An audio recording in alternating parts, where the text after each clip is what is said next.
Hey, please forgive the nasally voice because I've got the flu. However, this episode was too cool to take it off on sick leave because I've got the executive producers from Hulu's heavy metal docuseries Into the Void. Heavy metal was under attack. Good versus evil. Hidden messages. Satanic panic. We gotta defend our children.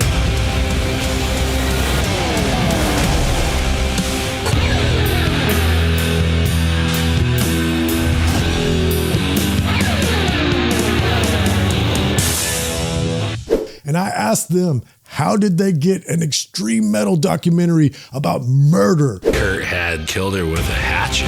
I was like, what? Just no way. And nudity and Satan on a Disney-owned platform like Hulu. How did they make it so personal? How did they choose which topics to cover? Plus their work on the dark side of the ring and how that experience in that docuseries bled over into this docuseries Into the Void on Hulu. I'm going to go lay down and die now. Please enjoy my interview with the executive producers of Into the Void. Evan and Jason, executive producers of the Hulu docuseries Into the Void. Welcome to Heavy Metal Philosophy. Thanks for having us. Yeah, thanks for having us, man. Appreciate it. I'm really excited to have you because this is not something that I expected to hit my inbox. I get an email that says Disney-owned Hulu is going to make a documentary series about heavy metal. And of course, that could go multiple ways. You know, I looked at the list of topics that you all covered, you know, and the first one's Randy Rhoads, of course.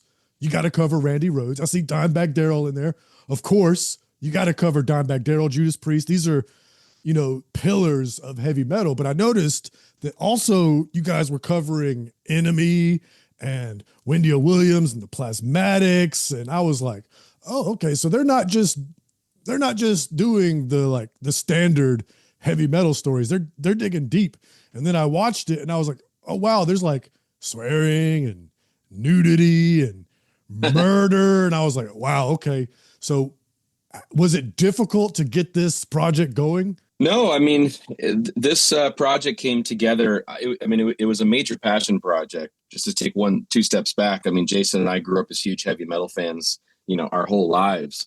Something that's been very important to me growing up as a teenager, you know, in the suburbs of Minnesota. And yeah, it really shaped who I am. I mean, it shaped it has informed a lot of my tastes and sensibilities, but, you know, metal's a huge part of my life. So this was kind of like a natural project that eventually we would get to or would want to get to. And yeah, some of the top executives at Hulu were actually big fans of our other series, Dark Side of the Ring, which is sort of a, you know, look at some of the, you know, more fascinating, tragic and human stories from the world of professional wrestling. And they you know, actually Dark Side of the Ring is on Hulu. It has its second window on Hulu. And so I'm sure that they saw the viewership it was getting and wanted to reach out to us and meet with us and see what other areas of interest we had, what other projects we had. And we pitched this and we said, hey, you know, we love metal and we'd love to do a similar sort of exploration that we did of, you know, wrestling, but with heavy metal, kind of looking, you know, beyond the sort of stage, the spotlight, and to kind of uncover more of the like relatable human stories that are within. And they were all for it. Actually, one of the top executives there was a huge heavy metal fan growing up in the 80s and was very familiar with, you know, Randy Rhoads, of course, the Judas Priest trial, and some of the other stories that we wanted to include in this. And so that was like, once you have that sort of connection with somebody like that, you know, then it makes your job a lot easier in terms of pitching a project. So that was great. It just kind of was like meant to be in a lot of ways. And then, yeah. And then, you know, once we got the ball rolling, it was great. I mean, it was an awesome experience working with them. And yeah, not quite expected. And that, you know, we'd be, you know, off to the races making the show with Hulu/Disney. But here we are. It's a new era, isn't it? Yeah. Yeah. We got metalhead executives. I love to hear that. And I've been thinking about that a lot lately because the world is changing and we're seeing kind of I don't want to say a resurgence of the satanic panic, but Oh yeah, little glimpses of it. But I think absolutely. that it's focused more on pop this time around because heavy metal is in a different place now than it was back then. You know, a lot of these guys that want to participate in culture war sort of stuff, they grew up listening to metal too. This isn't this new frontier, you know. They sort of look over all the black metal bands now that are actually talking about Satan and clutch their pearls over pop artists. And I just think it's a weird new time we're in. Oh, I mean, I have a lot to say about that, but yeah, that's very true. I mean, you know, looking at all the episodes we've covered this season, you know, you got the Metal on Trial, Judas Priest episode, you got the Confess, you know, story, and you have, of course, Wendy O Williams, and like it's like more than half the episodes. The like core theme of them is freedom of expression. You know, the idea that, you know, metal was kind of this original cultural scapegoat. You know, it really was one of the first things in sort of mass media that was under attack. I mean, a lot of people, a lot of far right groups, Christian groups, you know, sort of weaponized it and used it as a way to further their own messaging. And it's interesting, you know, and looking at all these stories, it kind of was a little more coincidental for us in putting these together. But you kind of watch it back now and you're like, oh my God, these themes are prevalent right now, you know, with conversations of freedom of speech and, you know, things like that. So yeah, I think these stories are just as relevant now as they were in the 80s, 90s, you know, whatever. So that's just been kind of interesting. And I think you're definitely seeing that in other areas, but yeah. Speaking of the topics that you covered, I wanted to ask you how you chose the topics you covered, because I alluded to it earlier. Like, if I was tasked with making this documentary, my first thought would be like, okay, well, I got to cover the big ones. If I don't cover the big ones, metalheads are going to be mad. So that means Black Sabbath, Metallica, you know what I mean? But then I thought about it and I was like, but if I did cover those, then metalheads would be like, yeah, but we know these stories already. So it was really smart to me that you picked N.M.E and the Plasmatics and Confess, as well as Randy Rhoads and Judas Priest. How did you think about which topics you were going to cover? It's very similar actually to what it's like for us with the Dark Side of the Ring show. You know, there's always, with every season, you have like the big, like, you know, popular like subjects, you know, that are going to appease like the, you know, the I guess like the wrestling fan that was like a casual like wrestling fan, but they would remember like somebody, you know, like the Ultimate Warrior and like, you know, want to tune in. With this, it was like similar. Like we wanted to have like a couple in there, like the Randy Rhoads story and the Dimebag Darrell story that, like, you know, if you were like a casual metal fan growing up, you might like recognize that. And then we hope that you get into, even the most hardcore, you know, metal fan could watch these episodes and hopefully discover like new information that they haven't heard before. And then our hope is that those episodes will get you like hooked in, and then you'd want to come along for the ride for the N.M.E story or the Wendy O Williams story or the death Chuck Schuldiner story, because our goal is always to make these episodes for, you know, the non-fan as well too. And that's like the coolest thing for us with the wrestling show is that when like other wrestling fans tell us like all the time that they're able to show those episodes to their loved ones or their, you know, their wives or boyfriends and get them like into like wrestling, or like they discover like a new appreciation for it. And that's our hope with Into the Void too, is that you could, if you're a metal fan, you showed a friend or family member that wasn't a metal fan, hopefully our show will like give them like a new perspective on the genre. And then, you know, hopefully they'll watch the episodes and hopefully then they'll get into the music. Yeah. And just to add on to that real quick too, like for me personally, it was actually, it was also personal, you know, like Dimebag Darrell and Randy Rhoads for me are like two huge influences on me when I was a kid. When I was a young teenager learning how to play guitar and obsessing over guitar, and you know, like those were the metal gods, you know, those were the guitar heroes to worship, you know. And for decades, I feel like well, I guess specifically with Randy Rhoads, what occurred in his tragic passing under those nightmarish circumstances.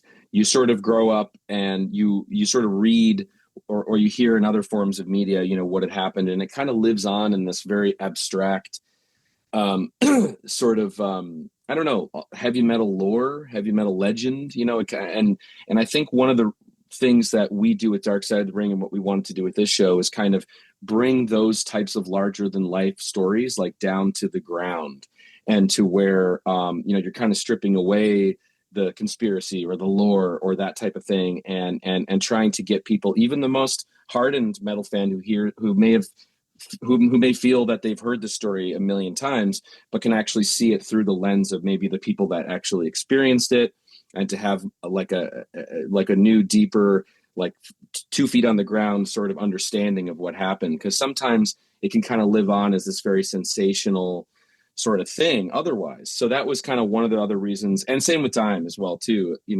I remember exactly where I was in 2004 when my mom came racing down the stairs telling me, what had happened, that Dime had been murdered.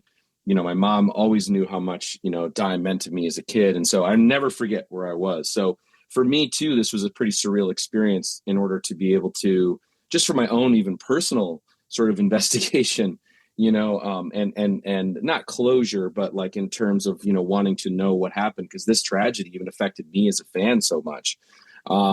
And once you do talk to the people that were there, you do just have a completely new and nuanced understanding of everything. Like things that you thought sort of, maybe you've seen in black and white your whole life, you're now seeing in color for the first time. And so that was something that was important to us. But yeah, like you guys were saying, we also, like, a big part of metal is authenticity, and, also, music from the underground or stuff that isn't necessarily mainstream. And so we wanted to have a very, like, I guess, eclectic sort of grouping of stories that kind of touched on different genres or different eras or different feels with metal, because it is such a diverse genre. It's not, there's so many different types. And so, yeah, some were personal choices of, like, like Chuck Schuldiner is a perfect example of another personal, like, we're huge fans of Death and, wanted to pay tribute to him. And then there's like stuff where, like, you discovered along the way, like the N.M.E story was a story we sort of came across, like, and we're like, wow, this is a wild story. And once you dig deeper, you realize, well, there's a much, much larger, more nuanced story here that is almost begging to be told. And of course, the Confess story was another story that we weren't as familiar with going in. So it's just trying to kind of create a sort of diversity, but there is a lot of a lot of this is personal, and it's about stories about people we genuinely love and want to find that connection. And I got to compliment you. I think what you said about making these heavy metal lore legendary stories more personal, I think mission accomplished, especially on the Chuck Schuldiner story. That one, Yeah. That story I know quite well. That's, like, you said it best. It's a part of heavy metal lore. Yeah. But then to see the family members tell the story, not read it on Wikipedia, not read about it in forums, but to see the family members tell the story and talk about bringing him home from the hospital so he wouldn't die in the hospital. And the producer at Morris Sound talking about how he wanted to finish that record and he was physically unable to. That was heartbreaking. Yeah. And it changed this, legendary story that I knew so well. And it really, I'm not talking crap here. It brought a tear to my eye because of the family telling the story. That was really heavy. Yeah. I think everyone can relate to having a family member or loved one, either knowing somebody who's helped somebody through a terminal illness battle like that, or someone who's experienced it even more directly, with one of their loved ones. It's a very relatable, horrible thing that a lot of people have to go through. And again, it's like, Chuck is this larger than life, highly influential, incredible visionary of the genre, so influential still to this day. I mean, people are so inspired by Chuck, and he spawned so many different types of bands, or just in terms of what he's influenced. But yeah, for us, it was it was also, yeah, this is a family story. You know, you can see how the tragedy in Chuck's family, you know, losing his older brother at a young age, you know, that being sort of this, for lack of a better term, source of inspiration for sort of the darkness, of his music. And for me, even as a fan, finding out that even his early records were rooted in something very personal, you know, which to me makes him a cut above a lot of his contemporaries, because his music was so soulful. It was coming from a very known place, you know, because he experienced that trauma at such a young age. And then, of course, someone like him having just this amazing ability and foresight and self-awareness about, you know, the death metal genre, to reinvent himself consistently, to try and not be pigeonholed and to not be buttoned down by, you know, the conventions of that genre or what are the other people were doing. And that he just kind of, yeah, to me, he just is a very unique, incredible personality in metal. And for us, it was very important to highlight that, but also to highlight, you know, the struggle that what his family went through. Because again, that's very relatable and it's very sobering, and very tragic. It's probably the saddest episode in the whole series, I would say.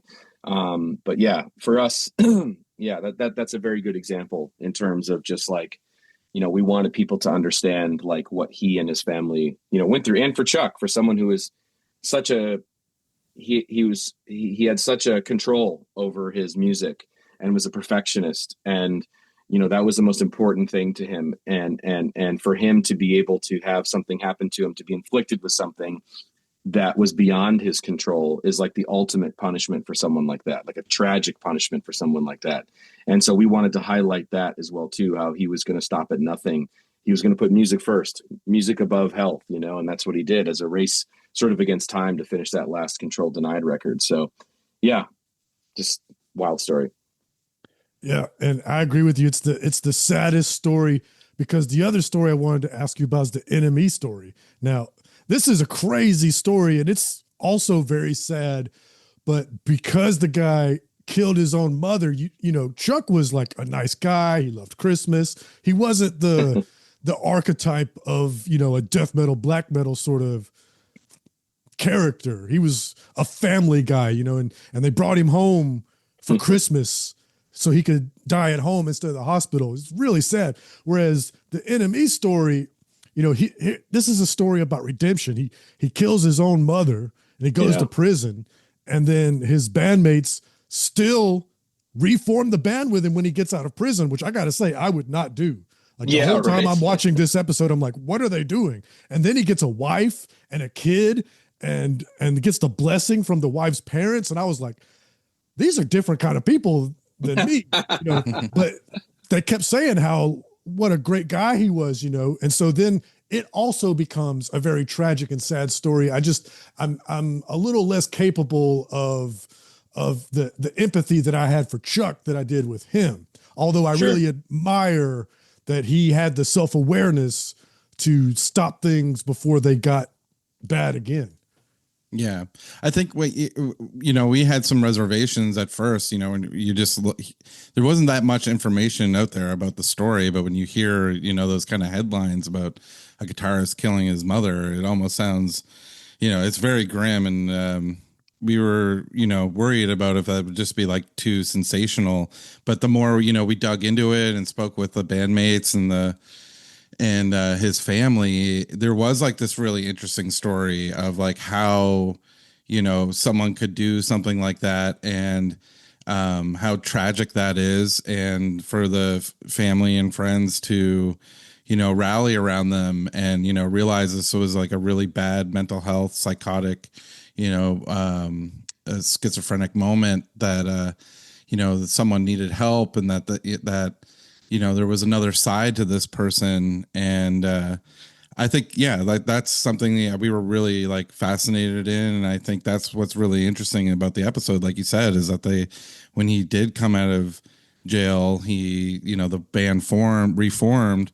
But what's also tragic about it is that, you know, the prison system didn't give him anything to like help cope and know what to do when this episode could happen again, or what to do about his mental health. And so I think the episode does like a good job of kind of like, helping to spread awareness on mental health. And yeah, like it is something that is, you try to put yourself in the shoes of his bandmates, and it's like, man, this would be really hard, but it is really interesting that that they did come back together. So yeah, that's something we wanted to tell that story, and it's one of my favorite episodes of the season. It's the one I tend to watch the most, because I didn't know anything about the band before doing the episode. Now I'm I really like that album that they made. Yeah. Evan and I both picked that up like right away, and we've been jamming it. Yeah, I mean, what's really interesting about that story is, well, first, like the music is very interesting. Like a very Pacific Northwest, sort of like noise drenched, feedback drenched. Like I don't know, it's like Butthole Surfers meets like proto black metal or something. Like in an unintentional sort of way, which I really appreciate. It has that kind of quality to it. It's very amateur and has a lot of it's just like balls to the wall, just like super extreme, and so I do really appreciate it musically, sonically. Like I had heard about this, the sort of, as Jason said, like the sort of just quick headline of the story: guitarist kills mother, but never ever over the years went to go check out the music or look beyond that. And with this, when this opportunity, the show came up, we did, when we were starting to consider stories. And once we started to talk to the family members and the band members, and you really realize like this is such a more nuanced story than just, guitarist kills mom, because obviously there is a very serious, he was never diagnosed as schizophrenic or someone who had, which is something more specific, which is like Capgras syndrome, which is basically the psychotic delusion that, either yourself or a loved one has been like replaced by like a robot, or whatever. And that was something that, he was suffering from, which is a very real thing. And I think it's a testament to his loved ones seeing, how much they loved him and how what a great guy he was, that when something like this happened, it was so completely out of nowhere. Granted, he was on a lot of synthetic drugs. Drinking carpet cleaner isn't necessarily a good idea, but, after that, he gets, put in jail. He's very remorseful. He probably is in a situation where he had no idea what he did. And so that there brings a very complicated situation, when it's not a premeditated thing, when it's not something that, this person has a history of violence or a history of, something like that. So I can only imagine when like you're forced to be in that position with a very good friend or a bandmate or somebody, it is very complicated. Obviously, some of the guys were like, okay, I'm putting a wall up on this. Like, this is a boundary, clearly, which is totally understandable. And then other people wanted the best for him. And like what Jason was saying, it's a shame that the sort of rehabilitation systems are just not in place. I mean, they put him in like regular ass jail. He's not going to a psychiatric ward. He's not getting medication. He's not getting the treatment that he needs to he's probably someone that could have been with medication, therapy, and things like that, been more towards someone who could have been rehabilitated, but there was just those things are just not in place, for people like that. So it is sad. It's very tragic, but again, it's such a surreal story because, as you said, he gets out of prison, he gets married and has a kid, attempts to live a semi-normal life after that. But then, of course, like, not only is he prone to psychotic episodes like that, but he also has to live with the grief of what he did. And I think that grief being something very tangible, and the trauma of it, as well too, is relatable. And for me I find very empathetic, so yeah, it's a complicated story for sure. Very complicated. It reminds me of like a Camus story or a Kafka story, because it doesn't have a satisfying ending. It's more of a real life story. And it's so wild to me that every band member rejoined. Like, you would think the odds would be that one person would be like, Yeah. nah, I can't, and his buddy got him a job, and his buddy said to the manager, like, hey, he killed his mother, and the dude hired him. Like, that's a lot of people that were like, okay, well, we'll help him. And I don't know that would happen in my community. So hats off to those people. Now, Yeah. when metalheads learn about black metal, the obvious story is mayhem. Yeah. As soon as you get into black metal, you learn about mayhem. You learn about Vard killing Euronymous. You learn about the church burnings. Those once again heavy metal lore stories. Yeah. Well, N.M.E is just as insane of a story, and it could be argued that they were the first American black metal band. Yeah. And so, the first American black metal band has this insane story of murder and redemption.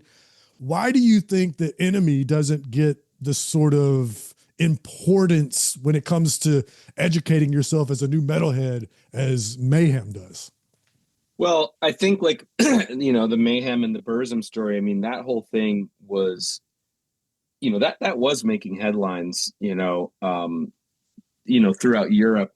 And obviously those guys were,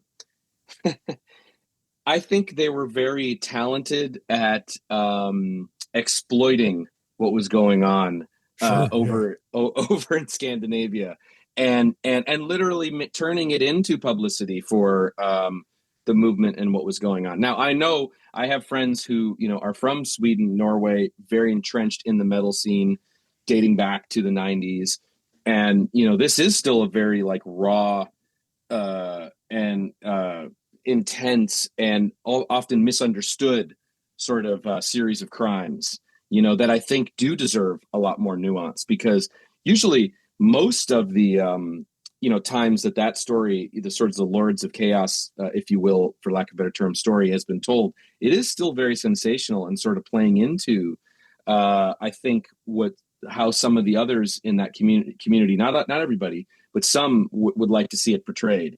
And so I think there is a way to tell that story that is probably in the style of our show, that would be like seeing it from an angle like that you've never seen it before, But it's funny because when we started developing the show, that is such a knee-jerk story to go to. But again, it has been chronicled. It's actually probably been chronicled more times than Randy Rhoads and Dimebag Darrell have, And so it was one that I sort of felt like, let's put that on ice, and we're not even going to go there right now. And but who knows? Maybe in the future, if there is another season or something, and maybe some of the people who've seen our show and they feel like if there's something more to be said there, or if there is a way to look at it through a different lens, I'd be interested in it. But it would have to, again, be from a different perspective or some sort of fresh perspective.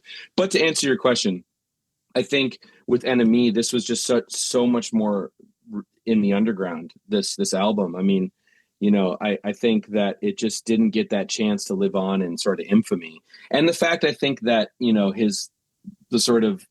the full arc of his story is multiple decades, and maybe that has something to do with it, versus the sort of what was happening with Mayhem, where it was this kind of train that was going off the tracks, in a shorter amount of time, more compressed amount of time. But yeah, I don't know. Speaking of artists that didn't get the credit that they deserve, I thought the Wendy O Williams story was also insane. And I came away from that episode thinking, why isn't she more infamous? Because when I think about pioneers as far as females in heavy metal, I think about the Runaways, I think about Lita Ford, I think about Angela Gasol from Arch Enemy, and I didn't really know that much about Wendy O Williams. And to me, she was doing way more risque and edgy things than any of those people were, and more than, speaking of pop again, Madonna. Madonna was the person getting all of the mainstream panic and pearl clutching during that era. And here's Wendy O Williams doing just over the top escapades and getting beaten by the police for it. And for some reason, she doesn't get the credit that she deserves historically, the way those other figures I just named do. Wendy O Williams, again, it's a little cheat in terms of, that, of course, the Plasmatics are deeply rooted in the punk rock world, and of course CBGBs and everything that was happening in New York City, late 70s, early 80s. But then she evolved her sound into more of a metal sound, very specifically. I mean, that was a targeted sort of move on her career, was to sort of, transform their sound into using the burgeoning heavy metal sort of sound as a new vehicle for her message. But for us, it was like I've been a huge Wendy fan too since I was a kid, and you always saw a lot of that footage and how crazy it was on TV, and just in terms of blowing up the cars and chainsawing guitars. But what's great about her is like it all has a very serious, prescient, and now again, like I said, more relevant message. Is that she is fighting against, she is obviously anti-consumerist, which was a big thing back in the early '80s and the Reagan years. But she's fighting against censorship, and she's fighting against sort of having the need to have that sort of freedom of expression. And you see that very much like what was happening culturally at the time, is these forces are sort of closing in on her and trying to silence that and trying to, stop her from doing that, or because they have a specific idea of what a female should be in music or in general, and she's, obviously, blowing through all of those conventions. And so for us, it was really amazing to be able to kind of, give her story, sort of more nuance with a lot of the, her bandmates, and of course Rod Swenson, who is her manager. He's never really done many interviews on the subject. He is much more of a behind the scenes type of guy, doesn't like to kind of peel the curtain back, so to speak. But for this, he did, in terms of talking about, what the intention was behind everything that they did. And it was very rooted in, just, there was a lot of artistic intention behind what they were doing. And so, yeah, for us, it was very important to show, who she is and, what her message was. And I do feel like as the generations go on, it is kind of getting lost a little bit, her legacy. And I feel that it is now more relevant than ever, in terms of having a figure like her, like we had in pop culture. I wish we had people like that today who were sort of, breaking down the walls and smashing things and saying F you, to the status quo and what's happening. And we don't have a lot of voices like that in music specifically. And so for her, it's like, I think I'm hoping a lot of younger generation viewers who watch this episode in particular get inspired and kind of see like, wow, someone like this was, being such a disruptor and at such a, I mean, she made it on so many mainstream, television programs, and man, what an amazing time. But yeah, I just hope it inspires people and they can sort of see, yeah, she really was a trailblazer that deserves a lot more credit than she's ever got. Yeah. And so I'm thinking back to that time, it was controversial that Madonna had the cones over her. Yeah. Wendy put on like a piece of tape. She was basically naked, Yeah. And like you said, pop stars aren't doing that now. People clutch their pearls over pop stars being sexual nowadays. And it's like, no, today's pop stars don't have anything on Wendy. The thing that they charged her with was simulated masturbation with the sledgehammer that she was destroying things with. And it's like, she went hard. And, because her stage show was so elaborate, she wasn't making any money, which is a tale as old as time in metal. But then as the law started to clamp down more and more, she could no longer put on the type of show that she wanted to put on. And so they quit touring. And I wasn't there. I don't know her, but it wasn't long after that in your episode that she took her own life. And I just wonder, like, could they have done a more scaled back show and kept going, and maybe it wouldn't have ended so tragically?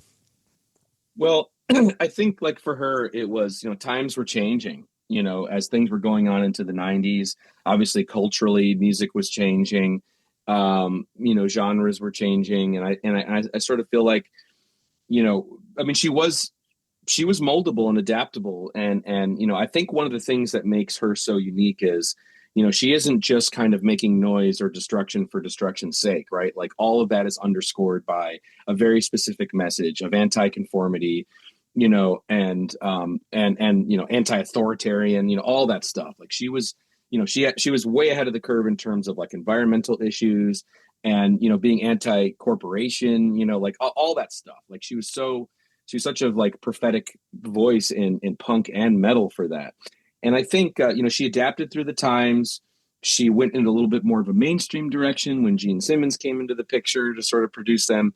And I think somewhere along the lines, they might have lost their voice in terms of like the sort of musical side, and other genres and things were coming up at the time, and the industry changed in a big way. And I think for her, the tragedy was not being able to find that platform or that outlet where there was going to be, people on the other side to hear that message and to receive that. I think that was where she found her importance in life and her sense of purpose. And so that is kind of the tragedy. But again, she's also the type of person that, that felt like a very calculated decision on her part, versus something that was just, like on a whim, like she, so I don't know. But yeah, it is too bad because she was a brilliant mind and an incredible performer and had a lot to say. I think it's an interesting contrast because we'll move to the Anne Boleyn story. Here's a woman who is not controversial at all and still had a hard time merely for being a woman and trying to be a woman in metal. That's it. Doesn't get the credit that she deserves. There's no excuse with her case as far as like her doing risque things, her doing edgy things, her, offending people. She didn't do any of those things. And yet still it seemed like the machine, or probably more accurately, the culture of heavy metal was working against her.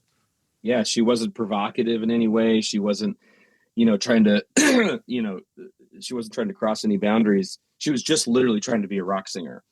And to me, like, it is maybe a little bit cultural in the sense that like Wendy coming from New York and coming through the punk scene is a lot more acceptable, for someone who was like kind of an edgier punk singer, not all the time, but I think it was in that time period in that sense.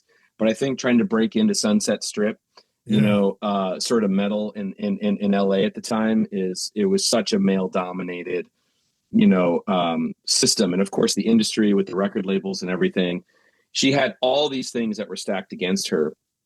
And, and that's really the tragedy of her story, is just trying to navigate the industry by just being a woman and just wanting to be, she had an incredible voice. I mean, this whole thing with that episode started when, there was a time where we needed to come up with more story ideas faster because some of the other ideas we wanted to do weren't coming together in the time that we wanted them to. And so I just remember one day I was going through my record collection, just flipping through the stuff that I had. And I was like, oh yeah, this Hellion record, Screams in the Night. And I was like, this is really underrated. Like, this is a great female vocal. The guitars are awesome, very like traditional. She sounds like a female Ronnie James Dio is what I sort of always thought. She sounds very much like him, or, she's kind of has a heavy influence of his.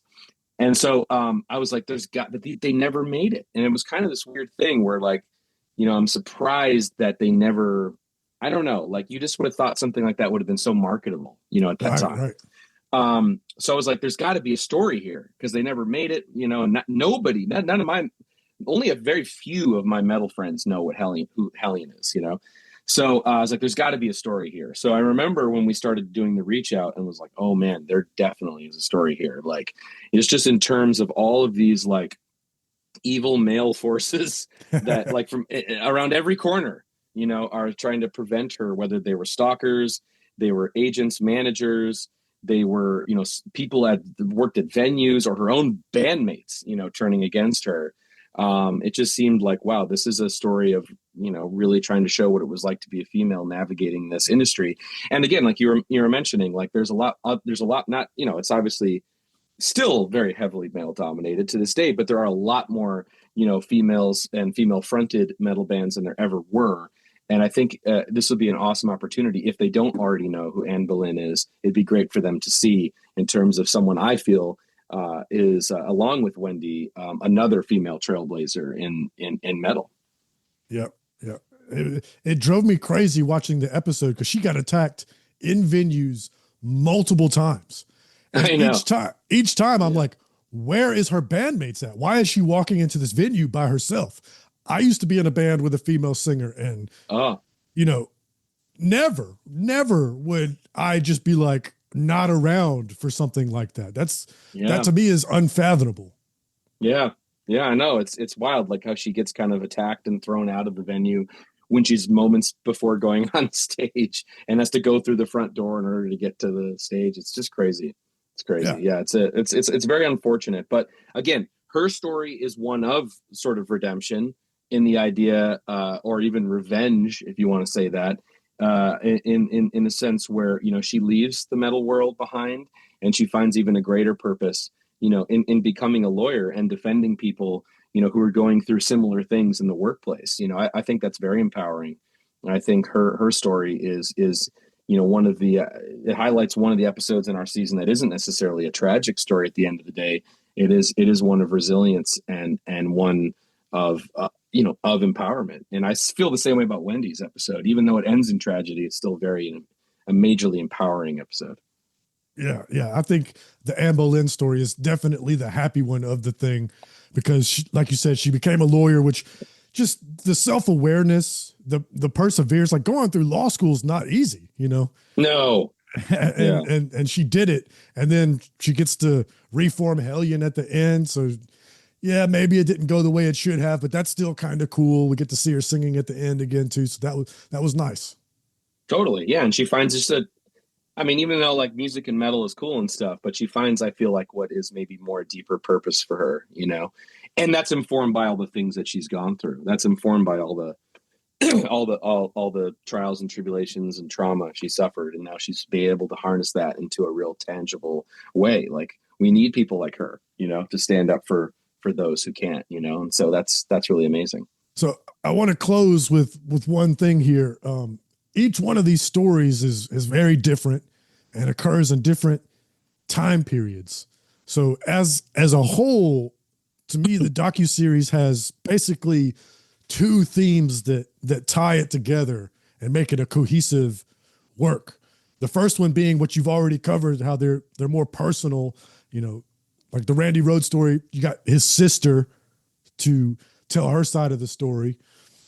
And then the other one is the sort of dreamy vignette kind of reenactments that you did. And a lot of these stories are old stories, so obviously there's not a lot of footage and certainly not behind the scenes footage of things that happened.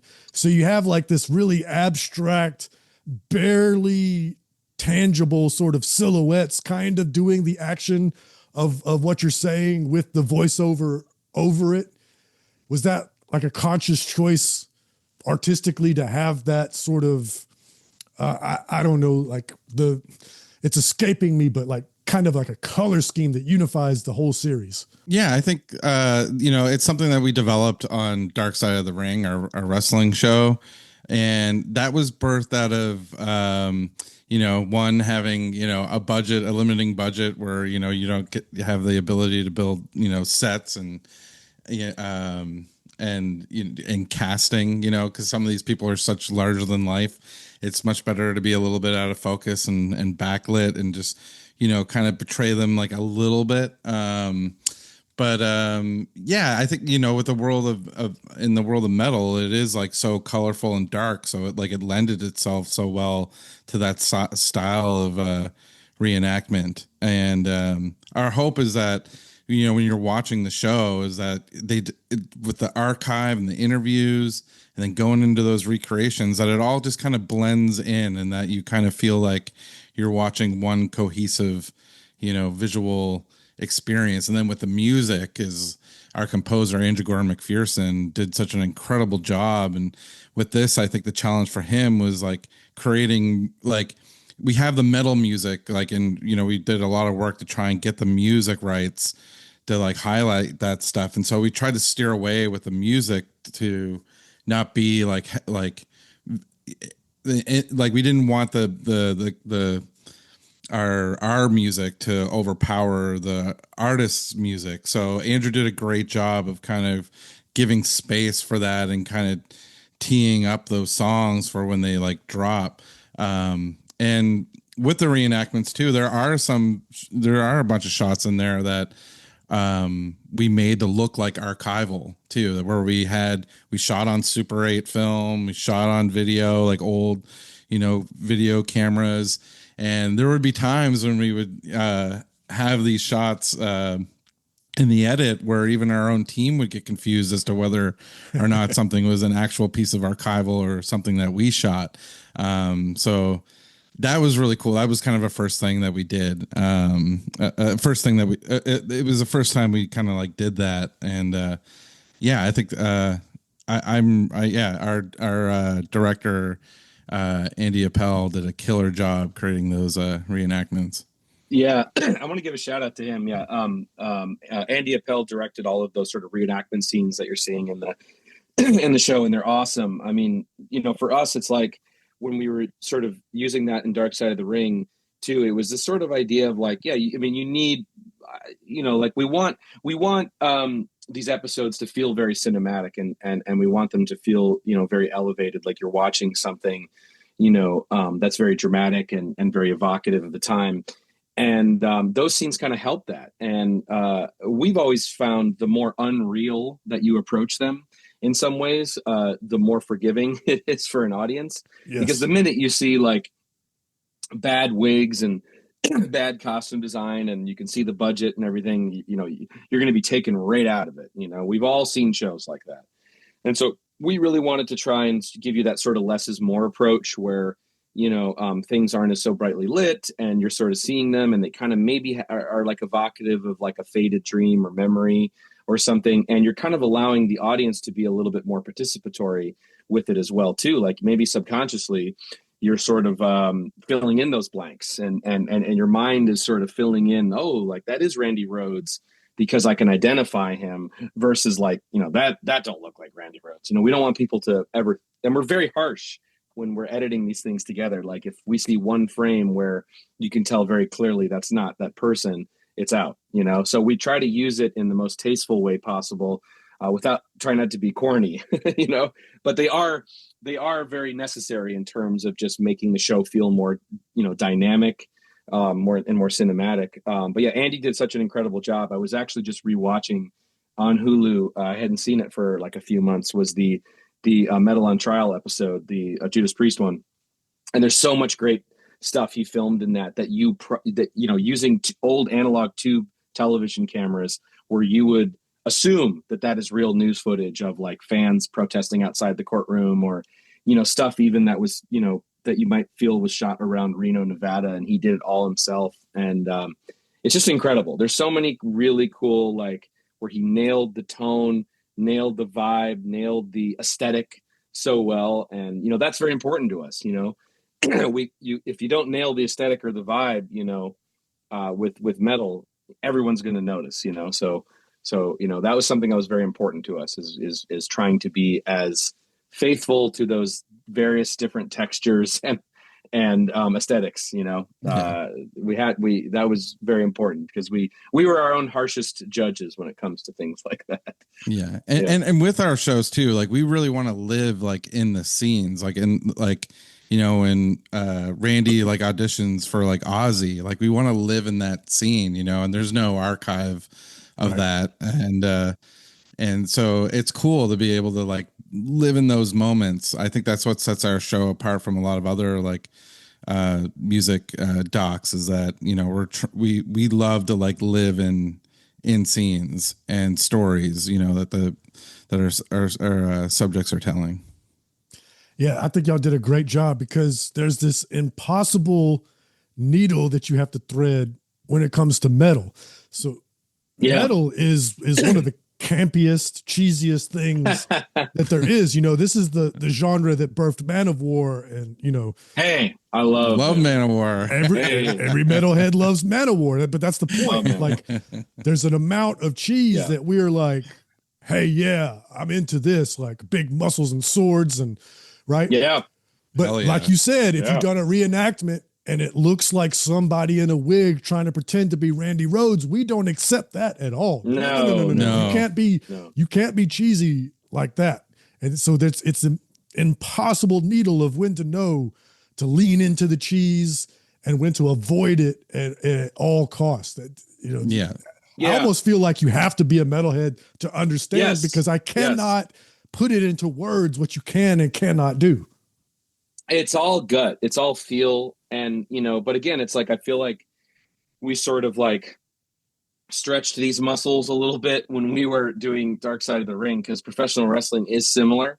It's something that is, we all know it's, predetermined, and we know it's can be very hokey and theatrical and ridiculous, but at the same time, we would never, ever really portray it with our noses looking down on it, or disrespecting it in any way. So it is very important to us that even as over the top and ridiculous as metal can be sometimes, we're always trying to, even if the story is somewhat condemning of metal or can put metal, in a bad light to some, we never want to not make the music look awesome or portray it in a way that how we sort of, appreciate it. And I think that's something with both of our shows that people who aren't fans of either of the stuff would see. I think that they could tell just by watching it that, we have a deep, rich reverence for metal wrestling or whatever, even despite how difficult the story may be.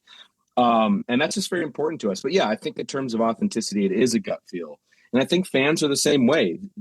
They know in a second when they, listen to a piece of music or they see a band and they're like, that's not true. That's not real, or that's not authentic. And you just got to go by feel. And I think with these shows, and that's also challenging. And I'm not trying to, say, one way or another in terms of, but there's a lot of people, that work on this show or come in contact with the show, or, are part of some facet of this show who aren't as crazy of fans and devoted, to as we are. And it can be a difficult thing to communicate why this isn't right for this versus that. And I think a lot of people can get very frustrated at us when we're trying to explain that. But, it goes on feel, and that was a really difficult thing to balance in terms of the show, because you do want the show to be accessible to people who aren't necessarily the most hardcore fan, but at the same time, you don't want to lose those hardcore fans. And so that's something we were always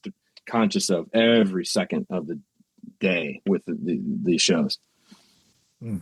Well, needle threaded and mission accomplished. I really enjoyed it. And like wrestling, there's a million stories that you can tell. So yes. Hopefully there's more seasons, because there's so much ground to cover. Have you been given like a metric or anything that you got to hit to maybe get another season? You never know. In the age of streaming, you're not sure exactly what that is, but we hope that, enough people tune in, tell their friends. I mean, hey, how many metal bands were made by word of mouth? A lot of them, a Pantera, Metallica, a lot of the big bands, wouldn't be where they are without that word of mouth. So we need the same, man. We need people to, we need the metalheads to come together to watch the show, tell their friends, and hopefully it catches on, because we're not done. We're just getting started. We've only barely scratched the surface, and we have a very long list of stories that we'd love to tell. And many of which that we've partially, developed or partially worked on. And so we have a lot more to do, in this space. So we hope that, but it all kind of depends on the success and if people tune in and they watch it. So we really hope they do, because that would be great, to be able to make more shows and to tell more stories. Absolutely. Well, everybody help the cause. Check out Into the Void, available now, streaming on Hulu, pretty much everywhere you can get Hulu. And it gets my strong recommendation. I'll have a link in the description where everybody can find it. Thank you so much for joining me today, and good luck. I hope you get another season. Thank you so much. Thanks for having us. Man. Appreciate it. Music is something that doesn't die. After we've gone, it will live on.